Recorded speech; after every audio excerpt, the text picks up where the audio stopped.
ઓમ શાંતિ. અત્યારે જે ફરિશ્તા બનવાનો સમય ચાલી રહ્યો છે એમાં મુજ આત્માને ફરીથી ફરિશ્તા બનવાનો એક સુંદર મોકો મળ્યો. જ્યારે તિલક અને બેજ સહિત વિધિસર ફરિશ્તા બનવાનો મોકો મળે છે ત્યારે એનો અનુભવ કંઈક અલગ હોય છે. બાકી આપણે ફરિશ્તા સ્વમાનને લખીએ પણ છીએ અને ઘણીવાર એ સ્થિતિમાં સ્થિત પણ થઈએ છીએ. પરંતુ જ્યારે કોઈ પણ પ્રોગ્રામ આગળથી આવે અને વિધિસર જ્યારે આપણને દીદીઓ બનાવતા હોય અને એમની જે શક્તિ મળે ત્યારે આપણો અનુભવ હંમેશા અલગ રહેતો હોય છે. એવો અનુભવ મેં પણ કર્યો. કાલે મમ્મા દિવસ હતો અને 1957ની વાણી ઉપર મેં ચિંતન કર્યું તો એમાં મમ્માએ ખાસ કર્મો ઉપર આપણને અટેન્શન દેવડાવ્યું હતું કે આ સૃષ્ટિ એક કર્મ ક્ષેત્ર છે અને એના ઉપર કર્મ અનાદિ ચાલ્યા કરે છે અને એની અંદર આપણે આપણું શ્રેષ્ઠ કર્મોનું ખાતું બનાવવાનું છે, જેથી કરીને કર્મ અકર્મ બની જાય. કર્મ અકર્મ બનવું એટલે બુરા ખાતા જે છે એ સમાપ્ત થઈ જવા. એવું યથાર્થ કર્મનું જ્ઞાન કાલે મમ્માની વાણીમાં હતું.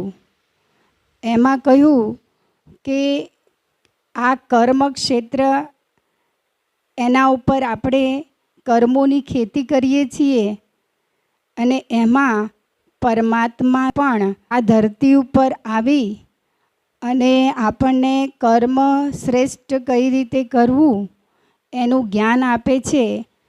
આપણી અલ્પકાલીન બુદ્ધિથી આપણે જે પણ કર્મો કરીએ છીએ એનાથી અલ્પકાલીન સુખ તો આપણે પ્રાપ્ત કરીએ જ છીએ, પણ જ્યારે પરમાત્મા આ ધરા ઉપર આવી અને આપણને જે નોલેજ આપે છે એ નોલેજથી આપણે સદાકાળનું સુખ પ્રાપ્ત કરી શકીએ છીએ. અને એના માટે એમને એવું કહ્યું હતું કે જ્યારે હું ઇનકોર્પોરિયલ વર્લ્ડ છોડી અને કોર્પોરિયલ વર્લ્ડની અંદર આવું છું ત્યારે હું તમને આ સમયનું મહત્ત્વ સમજાવું છું અને આ સમયની અંદર કેવી રીતે પોતાનું જીવન પવિત્ર બનાવવું અને એના માટે મરી મટવું પડે તો પણ મરવા તૈયાર થઈ જવું અને પોતાનું જીવન પવિત્ર બનાવી દેવું એ શીખવું છું. અને આ કોઈ મોટી મહેનત નથી, કારણ કે હું તમને જે આપવા આવ્યો છું એના આગળ આ તો ખૂબ સામાન્ય વાત છે. તો એ વાતને જો હજી આપણે કે હું નહીં સમજીએ અને કોઈના કોઈ બહાનાબાજી બતાવતા રહીશું, કોઈ કારણો બતાવતા રહીશું, તો બાબાએ પણ કહ્યું કે સીધી આંગળીથી અને સીધા હાથથી તમે મને નહીં સોંપો તો હું તમારું નાક પકડીને પણ તમને લઈ જઈશ, છોડીશ નહીં. એટલે કે એ વખતે ચિલ્લાવવું પડશે. તો અત્યારથી જ આ સમયને ઓળખી જાઓ. અને એમાં એ પણ કહ્યું કે સમયને ઓળખી આંખો ખોલો અને બુદ્ધિને પણ ખોલો. આજે પણ બુદ્ધિને ખોલવાની વાત છે.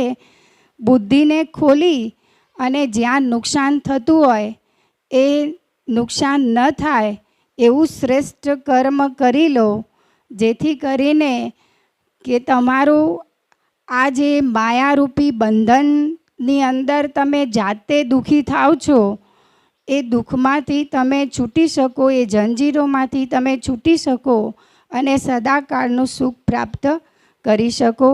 એવી કર્મોની ગુહ્ય વાતો કાલે બાબાએ મુરલીમાં સમજાવી અને મમ્માએ પણ એમાં ખાસ સમજાવી.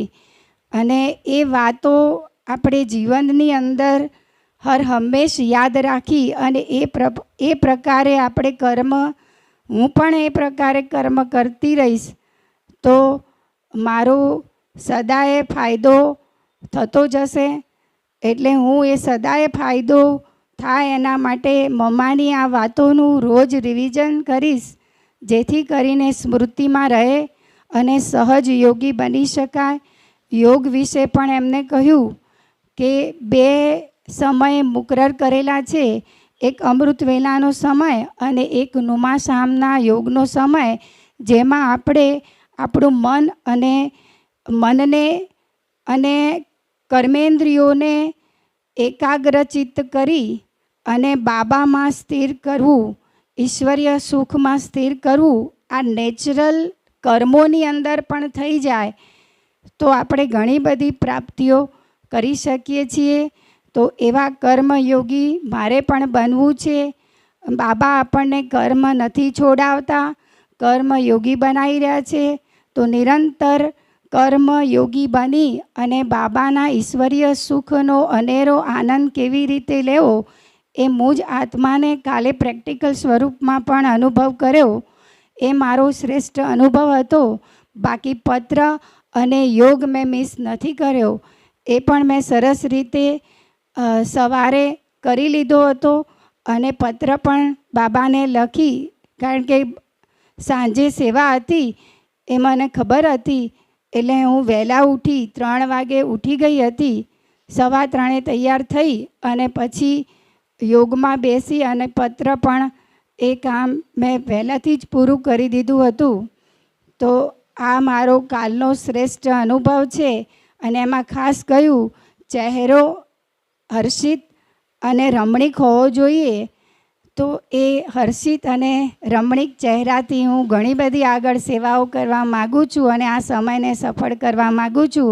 કારણ કે બાબાએ વોર્નિંગ આપી કે આ સમયે જો તમે હું સંભળાવું છું અને છતાં નથી કરતા તો એના માટે કડી સજા છે, એના માટે તો ખેર નથી. એવો જોરદાર શબ્દ મારા દિલમાં ખૂબ અસર કરે છે. એટલે હું એ વાતને ધ્યાનમાં રાખી અને આગળ પુરુષાર્થ કરીશ. ઓમ શાંતિ. થેન્ક યુ દીદી. Thank you Baba.